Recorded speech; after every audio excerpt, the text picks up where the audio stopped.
Isso que eu, né, Acostumado com acostumado. isso. E a gente vai aprendendo a se proteger. Chegou um momento nos anos 80 que nós fazíamos contas em dólares, né? Se o sujeito Verdade. ia fazer um negócio, não, mas qual é a cotação hoje? Ah, então isso é $300, sabe? Tudo bem, fica com isso daqui. Você começava a fazer algo que na Argentina fez sistematicamente ao longo dos últimos 40 anos lá, né? Nós naquele momento estávamos fazendo aqui no Brasil, que era um meio de você ter uma relação Uma real, noção, né? noção do que, porque você perde, você falou de cortar os 3 zeros, quantas vezes? Corta os 3 zeros, corta os 3 zeros, corta os 3 zeros. Então, isso foi realmente o que eles fizeram, os autores do Plano Real, foi uma coisa fantástica, conseguimos, né, não era um Fernando plano de Henrique desenvolvimento, Cardoso, né? Como o ministro da Fazenda Fazenda, e do depois Itamar, e depois presidente da República. Agora, Itamar, que o voltou com o Itamar, Fusca. então, voltou Era com o Fusca. aquela famosa foto, né? Da Foto do namorada dele. carnaval. Fotografada de baixo, aparecendo tudo. A capa da vez era o X da questão. É. Um X, aí, mas então aí nós começamos porque o regime militar, quando entrega o governo, o Figueiredo, entregou com uma inflação anual de 3 dígitos. O Brasil teve recessão em 1982. 82 foi um Os ano... caras entregaram, mas entregaram naquela, né? Na pior, porque em 82 houve a crise da dívida externa, que o Brasil era o país que mais devia no mundo. Eu lembro disso. O México suspendeu o pagamento da dívida. Quando o México suspendeu, o sistema internacional balançou e aí começaram a cortar os créditos do Brasil. Chegou uma hora, o Brasil não tinha condições de pagar. E foi a primeira vez que um presidente da República brasileiro foi a ONU falar. Hoje que é comum falar na Assembleia Geral, mas a primeira vez foi o Figueiredo em 1982. O Saraiva Guerreiro era um grande chanceler. Orientou, falou: não, vamos lá para apresentar como é que nós estamos, porque nós estamos numa situação difícil. E chegou o momento, o falecido recentemente, o Afonso Celso Pastore, foi presidente do Banco Central, eu conversei com ele, eu falei: como é que o senhor assumiu? O que tinha lá? Ele falou: não tinha, estava zero, não tinha nada. Você imagina se assumiu, cadê as nossas reservas? Não tinha, sumiu. Pô, nós só vamos ter reserva se a gente consegue exportar. Então era uma situação terrível. Aí por isso que o Sarney tentou os planos de estabilização, fracassou, Collor fracassou, aí veio o Plano Real e já em 94 deu certo. Mas não deu certo um plano de crescimento econômico, porque o Plano Real não era um plano de desenvolvimento econômico, era um plano para combater a inflação. E nisso ele teve êxito. Então quando nós entramos nesse século XXI, a gente teve um crescimento sempre muito tímido, em média de 3%, tal, excetuando o ano de 2010, porque em 2009 nós crescemos zero, porque teve a crise no final de 2008, a crise internacional da marolinha, aquilo que o Lula sempre dizia na época, e nós em 2009 na verdade foi menos 0,2, mas zero, vai. Aí realmente foi muito ruim, mas em 2010 o Brasil cresceu 7,5. Foi o momento da Bolsa Miami, né, que todo mundo, os aeroportos lotados, etc, tal, pá.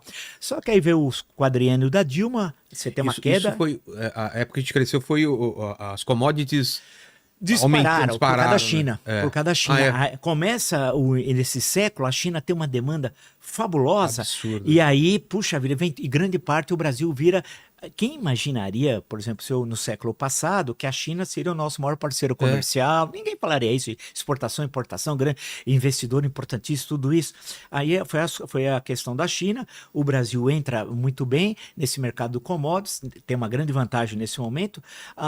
E aí o país está crescendo sempre 2, 3. Aí quando vem a Dilma de 2011 a 2014, você tem uma queda do PIB até chegar em 2014, no último ano do governo dela, do primeiro governo, a zero. O Brasil ficou estagnado.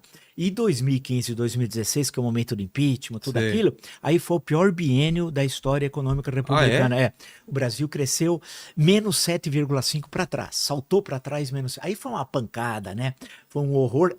E quando você tem uma crise econômica dessa profundidade, inevitavelmente você tem uma crise política. Exato. E que levou ao impeachment da presidente.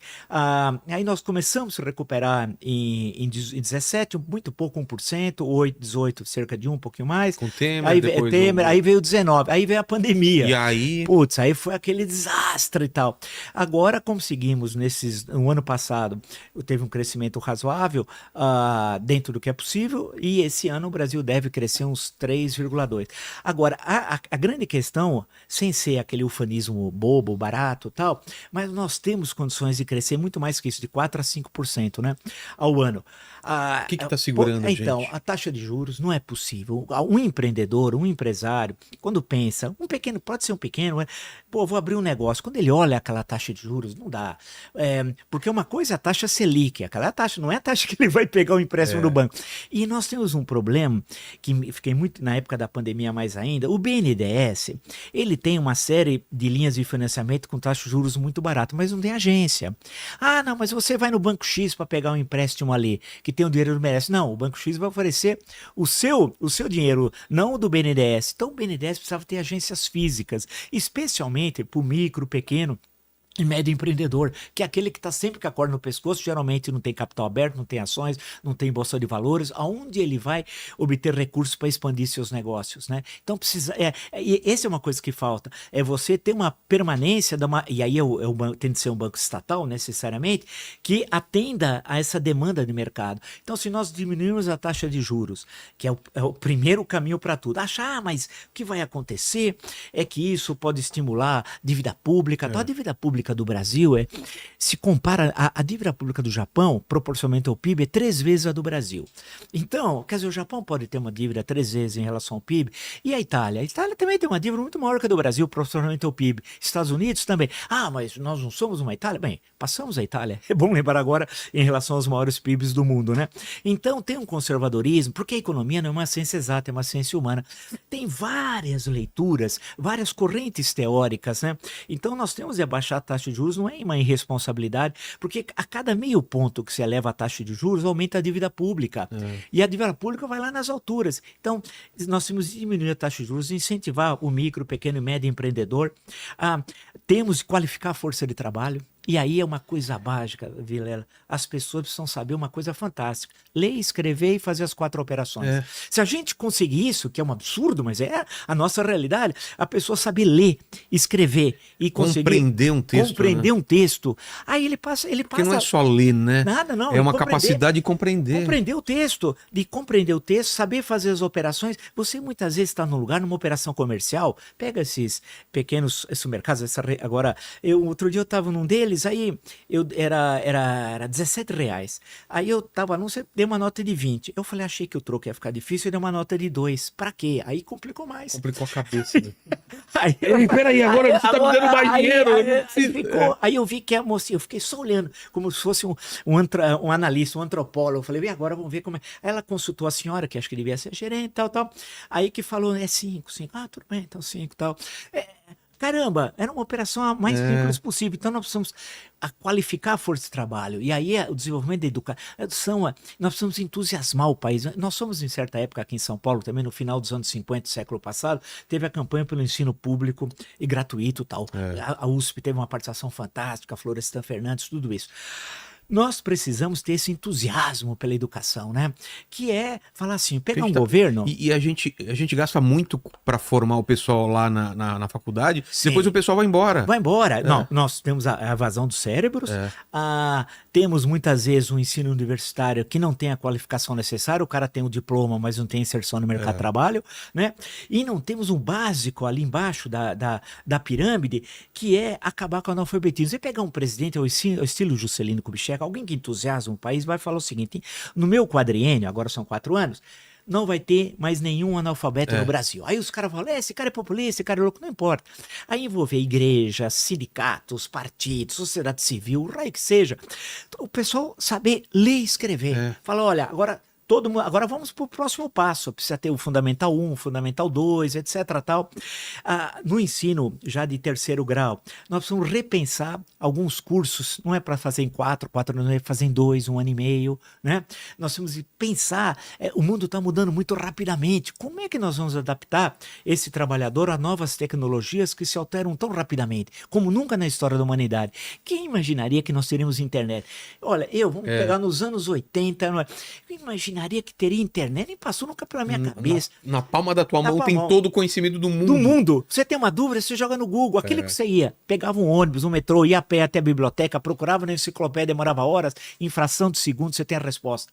É um negócio fantástico. Quer dizer, então foi uma revolução. Então isso mudou tudo. E nós temos dificuldade agora de nos adaptarmos a essas mudanças. Ou temos um discurso que é passadista, Ou temos um discurso que é muito primário, que não consegue entender as contradições da complexidade do mundo contemporâneo. A humanidade nunca foi as mudanças tão rápidas, em tão curto espaço de tempo e tão profundas como agora. Então, nós temos de entender esse mundo e como o Brasil, como Estado, nação, vai se posicionar nessas mudanças. Porque aquele mundo da Guerra Fria era fácil. Estados Unidos aqui, União Soviética colar. Mudou tudo. A União Soviética desabou em 1989, tudo aquilo. A União Soviética termina. Queda do muro. Queda do muro de Berlim, lá, o 9 de novembro. Aí depois, o fim da União Soviética em 25 de dezembro de 1991. Aí, como é que nós vamos ficar? Nós vamos para onde? Os Estados Unidos está preocupado com a América Latina? Zero. Não está nem aí. Os Estados Unidos está preocupado com as questões da Europa e as questões da Ásia. Preocupações principalmente a China. O que vai acontecer conosco? Eles pensam com a China. Então, existe um espaço para o Brasil se construir, sem nenhum ufanismo, numa alternativa, né? Os nossos interesses geopolíticos é a América do Sul, porque nós não temos em termos econômicos e menos ainda militar, né, uma presença. Então, ficar aqui é o nosso quintal, ficar aqui com os nossos vizinhos que graças a Deus, isso o pessoal não vê, que é o outro lado positivo, temos uma excelente convivência com os vizinhos. Não tem mais briga, não tem briga territorial. Não tem. Pô, isso é ótimo. Isso o Itamaraty, o Barão do Rio Branco, nós devemos... Lá na Venezuela, o cara quis invadir uma parte lá, mas já desistiu, né? Então, você vê que nós temos um problema lá com a Guiana, a questão desse Essequibo, que na verdade o Brasil tinha uma parte daquilo. Isso dá uma briga. Porque quando houve aquela disputa com a Inglaterra, foi com a Inglaterra, Brasil e Inglaterra, quem foi o árbitro internacional foi o rei, o rei italiano, né? O Vittorio Emanuele. O Brasil entregou, Joaquim Nabuco foi nosso delegado, entregou acho que uns 20 volumes.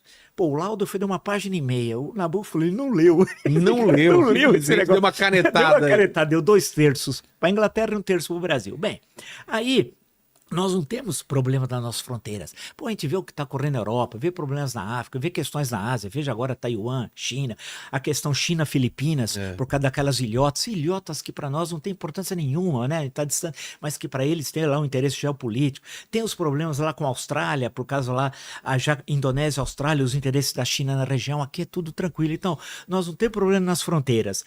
Temos um território que é diversificado.